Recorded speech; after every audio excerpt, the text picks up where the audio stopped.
Olá, amigos que acompanham o Tailândia News. Hoje eu irei conversar com o professor Acedino Souza. E você deve estar se perguntando quem é o professor Acedino Souza. Ele é mais conhecido como o professor Neto. Ele é professor do Centro Educacional Maranata. Hoje nós iremos conversar sobre ciências exatas. É isso mesmo. Matemática, química e física. Vamos conversar um pouco sobre as dificuldades que os brasileiros, os alunos brasileiros têm em aprender estas ciências. Professor Neto, em primeiro lugar, defina para a gente o que são ciências exatas e quais são elas. Boa tarde. As ciências exatas, como o próprio nome nos leva a subentender, são aquelas em que você não vai optar muito pela subjetividade. Os contextos serão de maneira direta e objetivas. Então, nós temos como o grande carro-chefe das ciências exatas a matemática. Duas unidades da matemática que entraram a partir de um instante em que a disciplina precisou se desenvolver, que é o campo da química e o campo da física. Professor, há uma dificuldade comprovada no aluno brasileiro com relação às ciências exatas. O senhor, como professor, constata isso também? A deficiência, ela se caracterizaria por um processo acumulativo. Eu sempre digo para os meus alunos que muitas das vezes o meu problema com eles não é a química em si, não é a física em si. O contexto da química e o contexto da física, eles já conseguem deter. O problema é a matemática. Nos instantes iniciais, o aluno começa a trabalhar em cima da matemática. Aquele instante em que ele vai aprender uma coisa simplória, como 2 mais 2 são 4, que para ele é algo tão simples, depois de um certo tempo, ganha um outro contexto. E se ele não teve o cuidado de guardar essas competências no contexto da matemática, quando essas competências caírem no contexto da química ou da física, ele vai ter dificuldade. E na maioria das vezes a dificuldade não se aplica especificamente ao ramo da matemática, a química ou a física. Se aplica à matemática em si, a matemática aplicada. Se eu te dissesse que um corpo movimentou-se de um ponto A para um ponto B, você consegue colocar no teu subconsciente esse movimento. Se eu disser para você que uma substância A misturada em uma substância B vai me resultar uma substância C, a coisa já não é mais tão simplória. Como é que essa substância A se mistura com a substância B? Então, são contextos que você tem que guardar no início, para quando chegar a hora de aplicá-los, você saber fazer com que isso te forme uma ideia. Professor Neto, como é que você vê a questão relacionada ao aluno, no que diz respeito às dificuldades que o aluno brasileiro geralmente tem? Essa dificuldade, ela se deve só à questão, às vezes, de uma base deficiente que ele teve, ou é só uma questão de afinidade com a disciplina? Vai muito de como te chega esse contexto. Se ele chega para ti de forma objetiva, se ele chega para ti de forma clara, ele não vai te criar uma barreira, muito pelo contrário, ele vai te criar um campo de curiosidade. Eu posso ir mais além disso aqui. Por que eu vou me prender na multiplicação se eu posso chegar mais à frente? Isso chegou de maneira objetiva. Mas se isso chegar para ti de maneira obscura, vai te criar uma barreira. E essa barreira, alguns estudiosos dizem que é a tão temida desafinidade. Nem sei se o termo existe. Você não ter aquela afinidade pelo conteúdo, quando na verdade é a maneira como ele te chegou.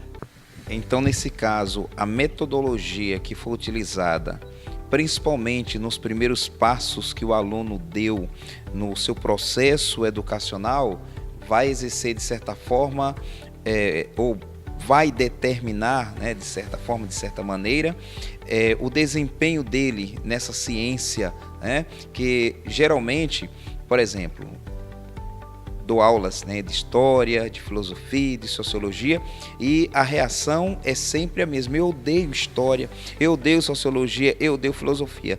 Porém, depois de algumas aulas, muitos já disseram assim: olha, eu não sabia que história era tão bom assim, eu não sabia que filosofia era assim, eu não sabia que sociologia era assim, eu acho que eu vou ser uma filósofa, uma socióloga, ou sociólogo.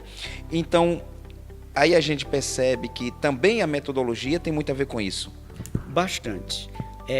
Nós temos situações em que alguns colegas vendem uma dificuldade que, na verdade, não existe. Aquela história, matemática é um bicho não é nem de 7, de 8 cabeças. Isso não é verdade. Matemática é um sequencial. Se você aprendeu o passo número 1, você vai fazer o passo número 2, você vai fazer o passo número 3. Não existe essa coisa de não. Matemática é só para quem é gênio, para quem é crânio, para quem é especial. Matemática é para todo mundo. Quando o homem se entendeu no contexto das ciências, uma das primeiras ciências que veio à baila foi a matemática. A necessidade de você transformar em ideias aquilo que te era palpável. A quantidade, a ideia de números, por exemplo. Números são ideias. Você tem uma ideia de quantidade e joga em cima de um representativo do número. Então, se isso te chega de maneira clara, se chega de maneira objetiva, vai te abrir espaço, vai te abrir curiosidade e você vai seguir dentro do contexto. Se chegar de uma maneira chata, de uma maneira errada, de uma maneira dificultosa, te cria uma barreira. E aí o cara, como o cara te falou, não imaginava que história é uma disciplina tão legal. Se você tiver um bom professor de história, você viaja na aula. Se você tiver um mau professor de história, a aula não anda. Você fica pedindo a Deus que a aula acabe. Com um bom professor de história, você quer pedir a Deus que chegue o outro dia para complementar aquilo que você viu.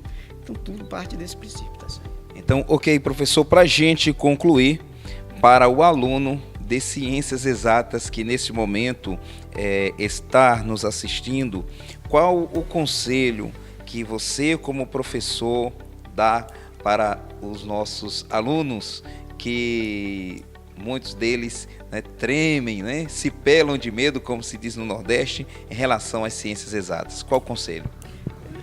Não seria um conselho, né? Na verdade, é uma vivência da história. As ciências exatas, elas fazem parte do nosso dia a dia, fazem parte da nossa vida.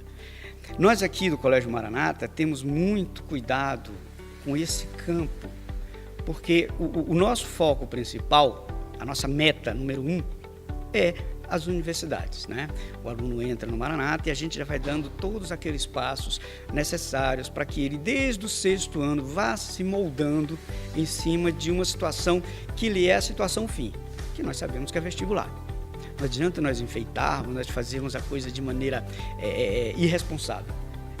Existe uma série de dificuldades que são criadas de acordo com os passos que foram dados. Então, a nossa ideia aqui é fazer com que os passos dados sejam os passos certos, para na hora H, em que você vai prestar conta com você mesmo, porque tem aquela história do cara, você precisa passar, eu preciso passar. Não, você precisa aprender, porque tem uma hora que você não tem para onde fugir.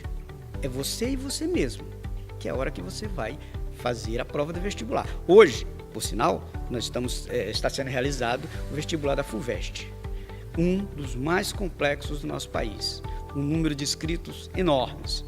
Então, aquela temática de levar a coisa de maneira não séria, de levar a coisa de maneira, até certo ponto de brincadeira, tem uma hora que ela acaba, e essa é a hora. Então, os nossos passos aqui dentro do Maranata são dados nesse sentido, de você ir se preparando para quando chegar a hora você poder prestar conta com você mesmo. Se você entrar numa sala de aula, é interessante, tá certo? Porque você pergunta assim, quem quer fazer medicina? A maioria levanta a mão. Agora pergunta, quem quer pagar o preço? Nem todos querem pagar o preço. E aí não funciona. Quem quer fazer engenharia? Muitos levantam a mão. Quem quer pagar o preço da engenharia? Então, nós precisamos pagar o preço. E o conselho, como você me pediu, que na verdade não é um conselho, vamos começar a pagar o preço agora. Não seria mais fácil você pagar o preço do primeiro, o preço do segundo e o preço do terceiro, do que ter que pagar o preço do primeiro, do segundo e do terceiro juntos? Então, no momento que você começa o teu processo, você já começa a pagar o teu preço. E nós aqui do Maranata estamos aqui para ajudar você a pagar o teu preço. É isso, amigos que acompanham o Tailândia News. Conversamos com o professor Acedino Souza, mais conhecido, claro, como professor Neto, e o mesmo falou sobre as dificuldades, É isso, amigos que acompanham o Tailândia News. Acabamos de conversar com o professor Acedino Souza, mais conhecido como Professor Neto. As dicas foram dadas e agora nós esperamos que, claro, você comece a pagar o preço. Tassiano Cassimiro, direto do Centro Educacional Maranata para o Tailândia News.